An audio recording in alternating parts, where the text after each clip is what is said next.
So there are a lot of grappling that the nation is contending with, and the critical questions around security, governance, economic hardship, and the future of our democracy. And political actors are beginning to look at what solutions we could get ahead of 2027 elections, especially with some of the incidents that we've seen. The recent abduction of pupils and teachers in Oyo State has once again brought national security under intense scrutiny while debates continue over the direction of the country, the performance of political parties, and the evolving electoral landscape. Joining me tonight is one of the leaders in Southwest Nigeria, former governor of Ekiti State, Fayose. Thanks so much, Your Excellency, for joining us tonight. Sean, good evening, and good evening, Nigerians. As a leader in the Southwest region, and I'm hearing some non-state actors and some interest group who are already trying to prefer solutions and trying to suggest ways to tackle or to ward off some of these insurgents and some of the bandits who are attacking the schools. What is your take on some of these unorthodox or unsanctioned models? Because you can't blame those who say that we want to help, can you? Let me appreciate this opportunity to be a part of this discourse and to let you know that we are concerned about the citizens of this country that were kidnapped either in Oyo State, either in Kwara, or any part of the country. It's not a wish for an enemy. I sympathize with the families, and we pray that they will return safely to their loved ones. It's unfortunate, it is sad, it is regrettable. Now let me go to your question. If I get you right, if you look back, the problem in our hands as a nation, it's an unending problem. This problem started like a joke. I was governor up until 2006, and that was in the reign of President Obasanjo. This issue started quietly, and today it has taken over the fabric of our society. It has become a big business, and it is now a way of life. May God never allow us to be victims of this unfortunate issue. Recall very well that this was rumored, because I'm not going to allege or mention anybody's name, to have started in a part of the northeast precisely. And the efforts were made by succeeding governments to curb the spread. But don't forget, up till now, it has escalated. And the then president, who everybody adjudged to be a former military head of state, everybody said he was a military man, he was be able to handle it. It was actually worse in the days of late President Buhari, without judging anybody. And this situation, regrettably,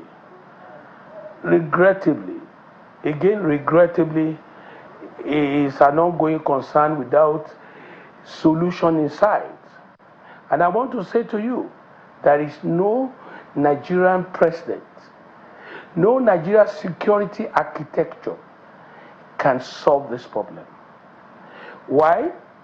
If you look very well, they have put religion into it, they have put ethnicity into it, they have brought in so many sentiments to worsen matter. And I want you to know and note this: the society where we live in are now part of this racket and evil kidnapping act.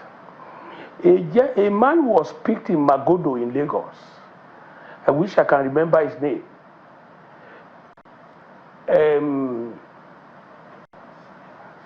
Evans was picked in Magodo. Evans lives in affluence in town, but he was the financier. The boys in the bush are the ones doing the evil. Today, majority of the people doing this evil are not equally people to watch out for. A lot of the big men in our society are already the handlers. Recently, they said they went to pay ransom, and when they got there, the bag with which ransom was paid was found in the house of Seriki, whatever, in Ogun State. People use kidnapping today. They say, I arranged to kidnap themselves. Look at the incident in Ekiti recently. How do we now win the battle that the society the president wants to protect, the society we are blaming the president for, is part of the evil, and you cannot win a battle when the society themselves are part of the evil? When I was governor of Ekiti, I made a law because a lot of people were cronies of General Buhari, President Buhari at the time. They couldn't identify with me. I was the first to make a law in this country that there is not going to be cattle working in my state. I created a ranch, the government house, went to House of Assembly, made a law. With that law, the moment we find you with cattle, we take over the cattle. I took them over, and I arrested, because a few people were killed in the farm settlements, I arrested more than 67 people. Within 3 months, we were able to jail 17 people, out of which 15 Fulanis were there. I'm not indicting Fulanis because Fulani people are great people. They are good people. I'm not indicting anybody, and this is not out of fear. But when they saw the trend that I was not joking, the Emir of Kano sent emissaries. The former governor of Kano came to Ekiti. They sent emissaries from Sokoto to come and talk to me. Why am I jailing Fulanis? I told them I was jailing criminals. I wasn't jailing Fulanis. The law was jailing criminals. That is the angle of that I just mentioned. Governor Fayose, if I may jump in quickly, you are being one of the most vocal critics of past government and administrations. 3 years into President Bola Tinubu's tenure, would you say, and the kind of situation and incident that we've seen, would you say Nigeria is moving in the right direction, or are Nigerians worse off today than they were in 2023? And what specific indicators would support your position? Shehu, thank you. President Bola Ahmed Tinubu, to me, is not a perfect person, but he has given his best. Things were worse at the exit of President Buhari. And let me chip in, most people may not want to say, President himself may not want to say this. President Tinubu literally handed over government to himself by taking over from Buhari. And as a decent man, a man who would not want to say that he has abandoned the Northerner, I'm sure in his heart, took everything to heart and managed the damage done to the country by the last administration. The president has shown focus. And I want to say to you, when Jonathan was to leave office, the same way he was blackmailed with insecurity, the same way they went to America, they made Obama to carry the placard of Chibok girls. Let me quickly branch to Oyo State, very quickly, by this.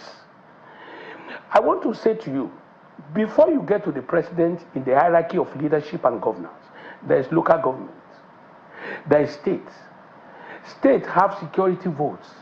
They have people that are supposed to be working. They have Amotekun. They have all sorts of names. When you ask governors now, they will say we are not chief security officers. That is incorrect. That was why I was giving an example of myself. And I want to say to you, in your state, I have strong belief, I may be wrong, that this sometimes can be orchestrated. The governor of your state had his nomination, the nomination of his candidate in the face of this abduction. He did not take any action. No steps were taken. It was after all those nominations that he went to the family to visit them, that he brought somebody out, started crying, the husband of one of the women. It is sad. I can sometimes believe that this was orchestrated in a way, I'm not saying totally, by the government of Oyo State to blackmail President Tinubu, in a way. At the same time, but that will be no, Governor Fayose, that's going to be a very heavy allegation, because we're talking about lives of people, we're talking about innocent children, we're talking about fathers, mothers of innocent people, alleging that a government is responsible to kidnap his own citizen. Excuse me. That's way off the line, don't you think, Governor Fayose? No, I disagree. You can't say that without any evidence. No, you can't say that, Governor Fayose. You don't have any evidence to claim that. You can't allege against a government that is intentionally kidnapping his own citizen to blackmail a federal government. No evidence to that. Do you have? Can you wait 1 second, Shehu? I started this conversation by telling you this may be a way. And I said it may not. Politics largely has been responsible for kidnapping by what we had and what we imagined when this thing started from the north. And I want to say to you, anything is possible. If an individual can fake his own abduction, anybody can do anything, Shehu. But that's on the side, for God's sake. What I'm saying to you... No, I'm just... So, Governor Fayose, why I'm disagreeing with you is because of the sensibility of the families and the innocent people that are involved. That's why I don't want us to match on their sensibility or mess their sensibility up. That's the reason why I don't think that Shehu, the right narrative to have on this program. Shehu, you can disagree. It is your right to disagree. It's my right to equally state what I know. I said to you, there are options to life. Recently in Ekiti, a vice chairman faked his own adoption. And I can tell you, the Chibok girls were kidnapped and were labeled on Jonathan. What has changed since that time? That's what I'm saying to you. And I'm saying again, can I just land? Go ahead, sir. Can I just land? You understand? What I'm saying is that could be an option. A lot of things happen in this world. And I've told you that to get solution, we have Amotekun in all states of the Southwest. We have even drivers. When most governors want to contest election, they would deploy drivers, they would deploy all sorts of hoodlums to win election. But when things like this happen, they deploy nothing. They allow the incident to happen. Federal government is in Abuja. Local government is here. State governor is here. What I'm telling you is that it is an option. The second option is this. The federal government today has a sizable number of the military men that are seated in the Northeast. Percentage that are in other space is about 30%. How can that cover the nation? The federal government cannot put policemen in every let me community. quickly jump in. Quickly, because I have quite a few questions to ask you. In the face of what is going on, we're already approaching the election. We're in the election season in the country today. And you look at it, and those who say, if you say, okay, maybe someone framed up the Oyo situation. What about the situation in Kwara? What about the situation in part of the Northeast and Northwest region? But it brings to question, just for a moment, sir, it brings to the floor the question about the choices that it's going to be before Nigerians. You have a Seyi Makinde, APM presidential candidate. Atiku Abubakar of the ADC, and of course, Kachiku, Jumabi Kachiku is also there on one hand. You have a candidate like Peter Obi and Kwankwanso in the NDC. And these are going to be a very huge contest. Southwest is going to be a very hugely contested region of the country. And those who will say, Bola Tinubu's and APC's vote are going to be in trouble. Bola Tinubu is your very good friend. Do you see him having a pathway to victory in this election? Well, Shehu, it's unfortunate that I couldn't address those security issues, but let me go to your question. Shehu, nobody is contesting against Bola Ahmed Tinubu. You may not like to hear this. There is a difference between reality and noise in the social media. If the opposition, Atiku, Obi, Kwankwanso, all of them were to be one party against Tinubu, I would say Tinubu will get a run for his money. Tinubu is like every Nigerian leader that I believe in. But let me tell you, the moment that they have NTC, or is NTC or NDC, and they have ADC, initially they were saying Tinubu wants a one-party state. Now there are so many parties. They have destroyed their journey by themselves. You remember that when Obi contested, Atiku contested, Tinubu contested, because it's a major three horse race. Tinubu had his way. And I'm telling you again, Tinubu will have his way with ease. There's an election coming up in the Southwest. You are asking whether you would not have issues in the Southwest. Let me analyze Southwest for you. I don't mind if you say Fayose is lying. Very soon we'll see the result. In Ekiti, Tinubu will win landslide. I am there. I didn't hide it. I've told you that is where I am. I am not a member of the party. I care less. Go to Osun election for Tinubu. All parties, either Accordo, either APCO, either PDPO, they are going to work for Tinubu. You may not believe me, but you get the result very soon. Let's go quickly to Ondo State. No governorship election there. Tinubu, which vote will Makinde go and win in Ondo? You understand? It's not possible. Go to Oyo State, where Makinde himself comes from. Makinde is a theater man. He's playing to the gallery. He's playing to the gallery because he must find a way of escape when the end of his tenure comes. So that it does look like Makinde is giving you a nightmare, a sleepless night, Governor Fayose. What has Makinde taken away from you? Makinde's name seems to be giving you problems because you keep mentioning Makinde. You seem to have a problem with him. In your analysis, you mentioned Makinde first as APN. You spoke about Peter Obi. You spoke about others. I am not here because I've been governor for 8 years. I've contested as well, but I'm telling you the reality. You don't have to believe me. The day I went to one of these stations, I was able to analyze this well to them. In the Southwest here, there will be a fair contest in Lagos because of Obi, not because of Makinde. I'm being honest with you. Forget whatever you imagine about Makinde. There will be a fair contest in Lagos. But in the other 5 states, Achiwaju will defeat people like, I'm telling you. So, Governor Fayose, what would President Bola Tinubu and the APC be telling Nigerians? They are the ones who have something to defend to the Nigerian people. Yes. Is it about the economy or security? Or what exactly would they be telling Nigerians for them to, why they should be re-elected? Why do you think that the voting pattern would not change based on the performance and the promises made by the Tinubu government and the APC? Shehu, I would love to know whether you are asking your questions about Southwest or about Nigeria. But in the Southwest, I'm asking generally about the elections. And I'm saying the options presented to Nigerians. What would the Bola Tinubu candidacy and the APC be telling Nigerians that they needed to be re-elected for? Let me tell you again.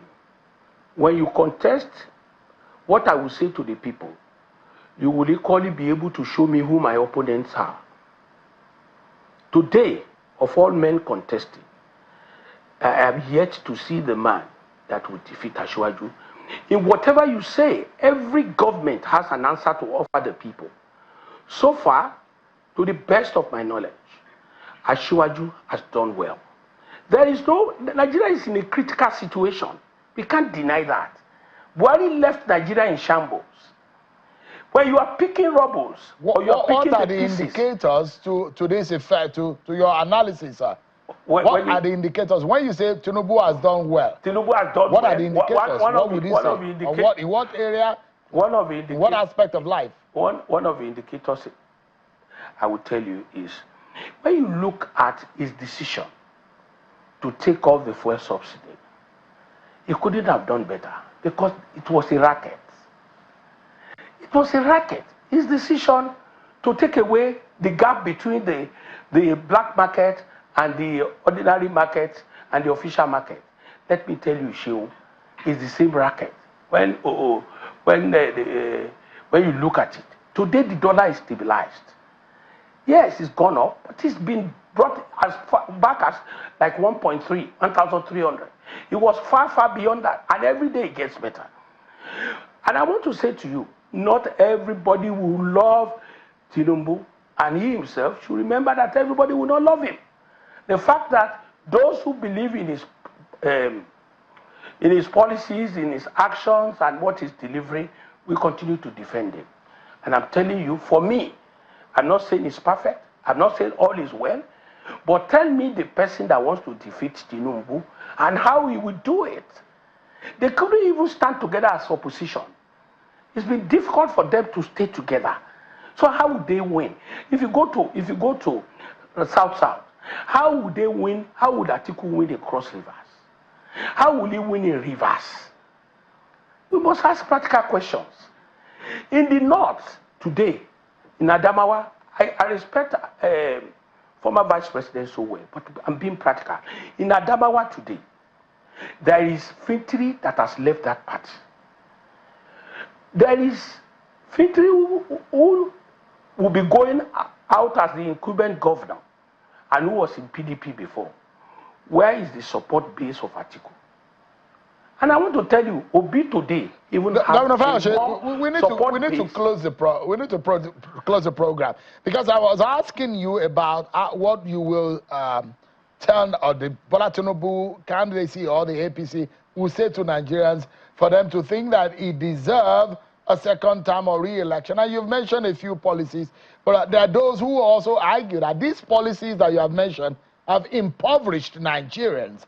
And why should they believe that the gains that he has promised hasn't yet come to them because of the numbers of poverty rates that is available? But I want to ask you, but Goodluck Jonathan is in the picture now, and as a member of the PDP, are you going to openly campaign for Bola Tinubu or Goodluck Jonathan? Jonathan is not in the race. Jonathan is a man of honor. He's not going to bring himself to the mud with those pulling his name to the mud. Please, don't bring. Jonathan is a wise man. He knows what power represents. He has done his bit. He has served well. Those people are jesters. You know them, they're jesters. They are playing to the gallery. How do you endorse somebody who is not totally out of time. Yeah, Governor Fayose, we are totally out of time. I'll allow the Oshokomole to go and eat jollof rice now. It's late. And it's time for dinner. Thank you so much indeed. Thank you. I appreciate it. Governor Ayodele Fayose, the former governor of Ekiti, said thanks so much for your time tonight.